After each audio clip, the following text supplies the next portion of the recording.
থেকে রক্ত ঝরেছিল তায়েফের ময়দানে।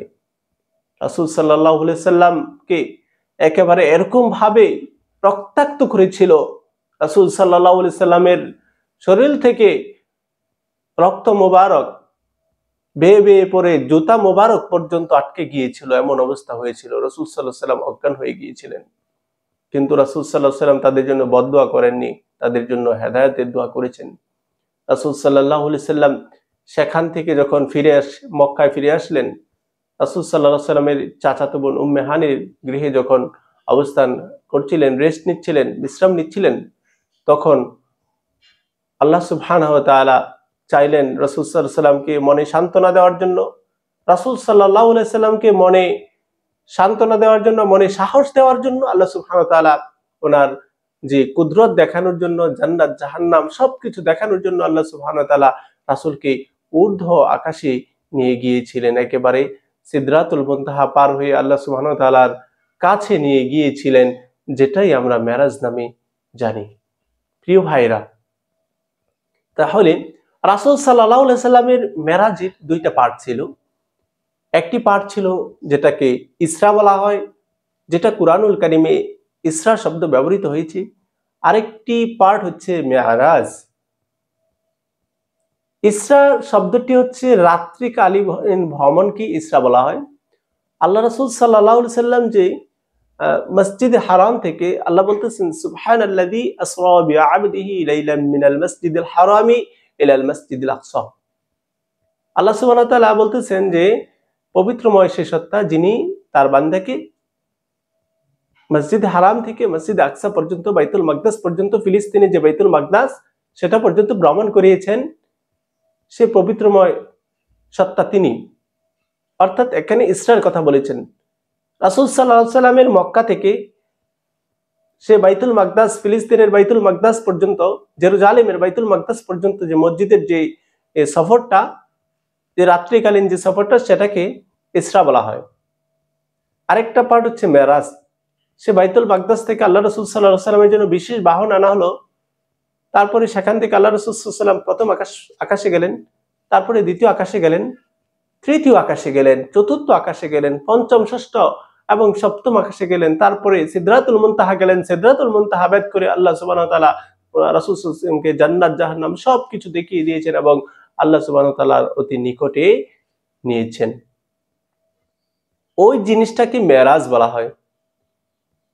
মেরাজ উরজুন শব্দ থেকে এসেছে, উরুজুন শব্দ থেকে এসেছে, এর অর্থ হচ্ছে ঊর্ধ্বগমন। আর মেরাজ শব্দটি অর্থ হচ্ছে উপরে ওঠার সিঁড়ি,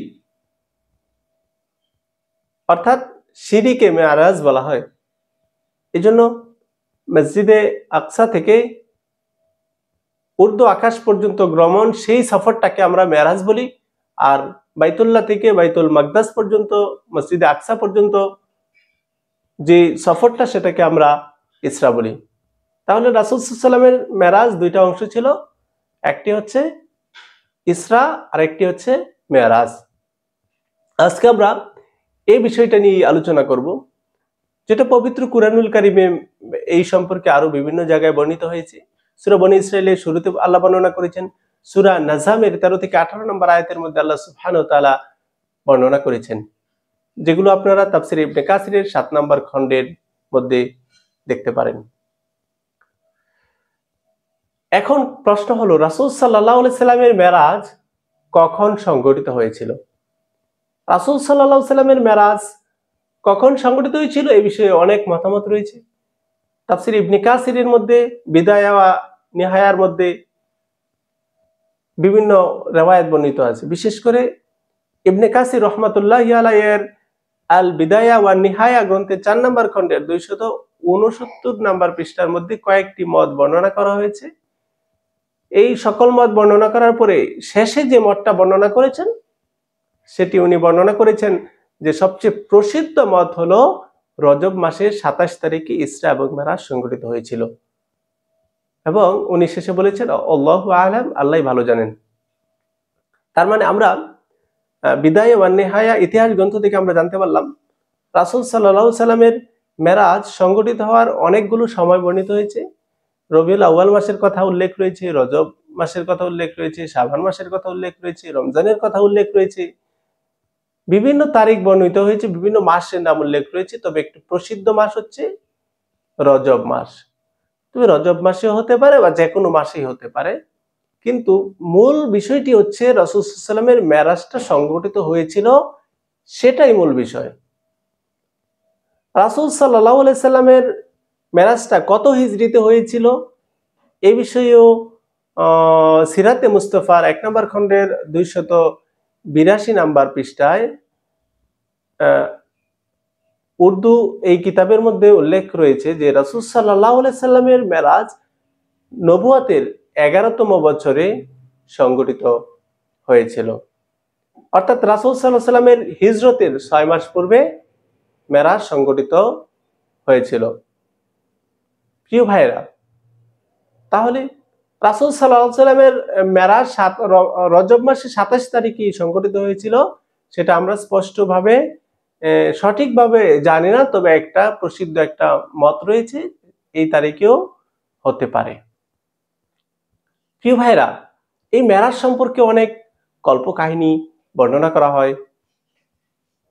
মেরাজ সম্পর্কে কোনো বানানো কল্পকাহিনী বর্ণনা করার কোনো প্রয়োজন নেই, কারণ মেরাজ সম্পর্কে পবিত্র কুরআন এবং হাদিসের মধ্যে স্পষ্ট ভাষায় যেহেতু উল্লেখ রয়েছে, সুতরাং মেরাজ সম্পর্কে বানিয়ে বানিয়ে কোনো কিছু বলার কোনো সুযোগ নেই।